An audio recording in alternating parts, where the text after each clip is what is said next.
Hello friends, આજે હું તમારી સાથે શેર કરીશ ઇન્સ્ટન્ટલી બની જતા રવાના ઢોકળાની રેસીપી।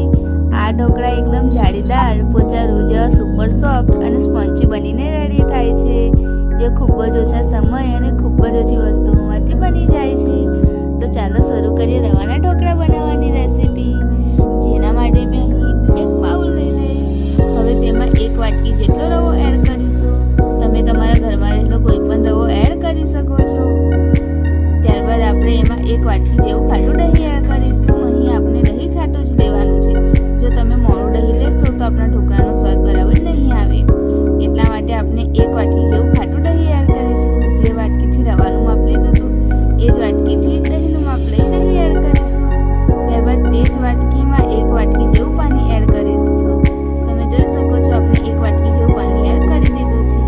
હવે બધી જ વસ્તુઓને સારી રીતે મિક્સ કરી લઈશું। આ રીતે રવાને દહીં સાથે મિક્સ કરી એને 15 મિનિટનો રેસ્ટ આપવાનો છે, જેનાથી આપણો રવો એકદમ સારી રીતે ફૂલી જાય। તમે જોઈ શકો છો આપણો રવો અને દહીં સારી રીતે એકબીજા સાથે મિક્સ થઈ ગયા છે। એને એક ધારી આ રીતે મિક્સ કરી લેવાના છે।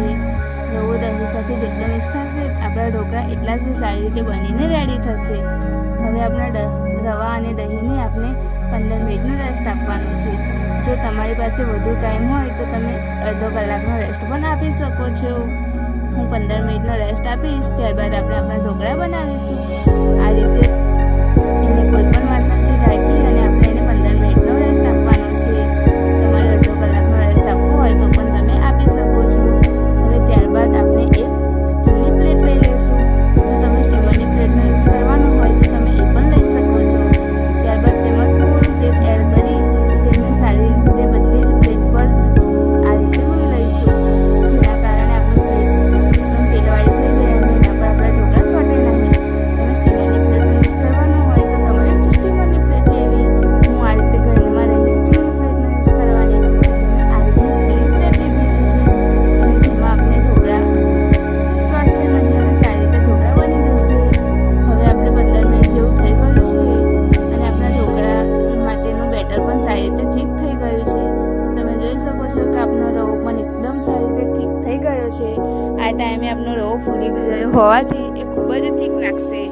હવે આપણે એમાં એક વાટકી જેવું પાણી એડ કરીશું અને રવાને સારી રીતે મિક્સ કરી લઈશું।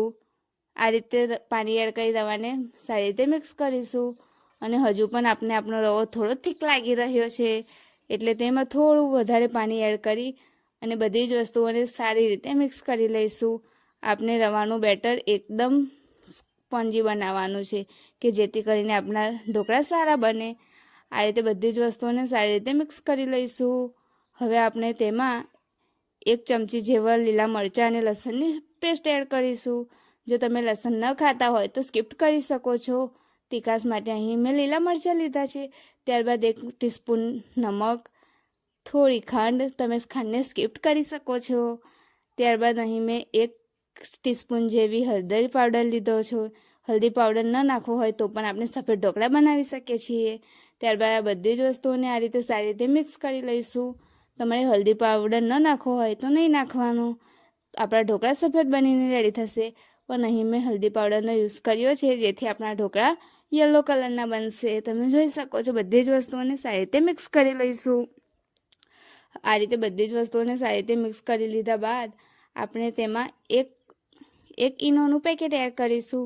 તમે આ રીતે દુકાનમાં મળતો ઈનો એડ કરી શકો છો। ત્યારબાદ એમાં થોડું પાણી એડ કરી બધા જ ઈનોને એક્ટિવેટ કરી લઈશું અને બધી જ વસ્તુઓને સારી રીતે મિક્સ કરી લઈશું।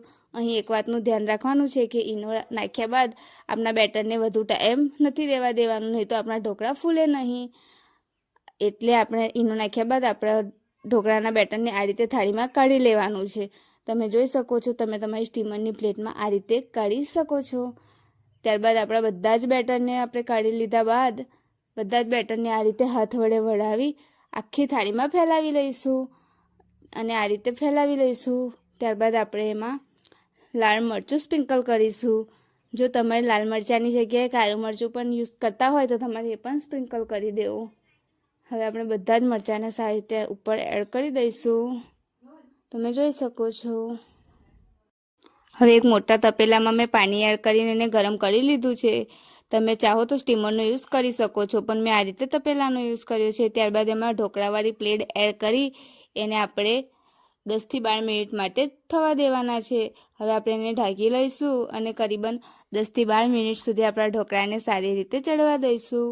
અહીં આપણે ગેસની ફ્લેમ લો રાખવાની છે, જેના કારણે ધીના શેકે આપણા ગેસની ફ્લેમથી આપણા ઢોકળા સારી રીતે બનીને રેડી થાય. હવે આપણે 10થી 15 મિનિટ જેવું થઈ ગયું છે અને જોઈએ તો આપણા ઢોકળા પણ સારી રીતે ફૂલીને રેડી છે. તમે અહીં એક ચપ્પુની મદદથી ઢોકળાને આ રીતે જોઈ શકો છો. આપણું ચપ્પુ એકદમ સાફ બહાર આવ્યું છે, એટલે આપણા ઢોકળા મસ્ત રીતે બનીને રેડી છે. હવે આપણે આપણી ઢોકળાવાળી પ્લેટને બહાર કાઢી લઈએ. તમે જોઈ શકો છો ફ્રેન્ડ્સ. હવે આપણે એક ચપ્પુની મદદથી આ રીતે ઢોકળામાં કટ લગાવી લઈએ. તમે તમારી ઈચ્છા મુજબ કોઈ પણ જાતના કટ લગાવી શકો છો. આ રીતે કટ લગાવી લીધા બાદ તમે એનો શેપ ગમે તેવો આપી શકો છો. હું આ રીતે ચોરસમાં કટ લગાવવાની છું, જેથી આપણા ઢોકળા એકદમ ચોરસ રીતના બનીને તૈયાર થાય. આ રીતે ઢોકળા બનીને રેડી થશે. હવે હું એક ઢોકળો તમને કાઢીને બતાવી દઉં અને તમે જોઈ શકો છો ફ્રેન્ડ્સ, આપણા ઢોકળો ખૂબ જ સરસ રીતે સોફ્ટ બનીને રેડી થયો છે. હવે આપણે એમાં એક મસ્ત વઘાર નાખીશું, જે આપણા ઢોકળાનો સ્વાદ બમણો કરી દેશે. જેના માટે મેં એક પેન લઈ લીધેલું છે. હવે તેમાં 1 ટીસ્પૂન જેવું તેલ એડ કરીશું. ત્યારબાદ આપણે એમાં રાઈ એડ કરીશું. તેલ સારી રીતે ગરમ થઈ જાય ત્યારબાદ આપણે એમાં 1 ટીસ્પૂન જેવી રાઈ એડ કરવાની છે. હું અહીં લીલા મરચાંનો યુઝ નથી કરવાની. આ રીતે રાઈ એડ કરી દઈશું. હું અહીં લીલા મરચાંનો યુઝ નથી કરવાની, કારણ કે આપણે ઢોકળાના બેટરમાં પણ લીલા મરચાં યુઝ કરેલા હતા. હવે આપણી રાઈ સારી રીતે ફૂટવા લાગી છે. ત્યારબાદ હું અહીં મીઠા લીમડાના પાન એડ કરી દઈશ અને મીઠા લીમડાના પાન પણ આપણા વઘારમાં સારી રીતે ફૂટવા લાગ્યા છે. તમે લીલા મરચાંનો યુઝ કરવા માગો તો તમે લીલા મરચાં પણ એડ કરી શકો છો, જો તમને તીખી વસ્તુઓ પસંદ હોય તો.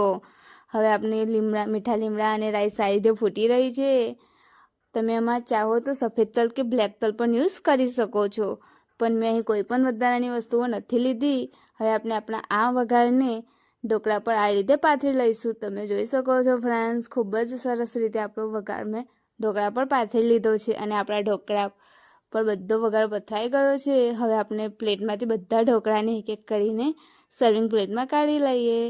તો તમે જોઈ શકો છો, જોતાં જ ખાવાનું મન થઈ જાય એવા આપણા સુપર સોફ્ટ અને સ્પોન્જી ઢોકળા બનીને રેડી છે. તમે પણ એકવાર આવા પ્રકારના ઢોકળા જરૂરથી ટ્રાય કરજો. આ ઢોકળા ખૂબ જ સરસ અને ખૂબ જ ઓછા સમયમાં બનીને તૈયાર થાય છે અને બાળકોથી લઈ મોટા બધાને પણ પસંદ પડશે. પ્લીઝ ફ્રેન્ડ્સ, લાઇક સબસ્ક્રાઈબ કરો મારી ચેનલ.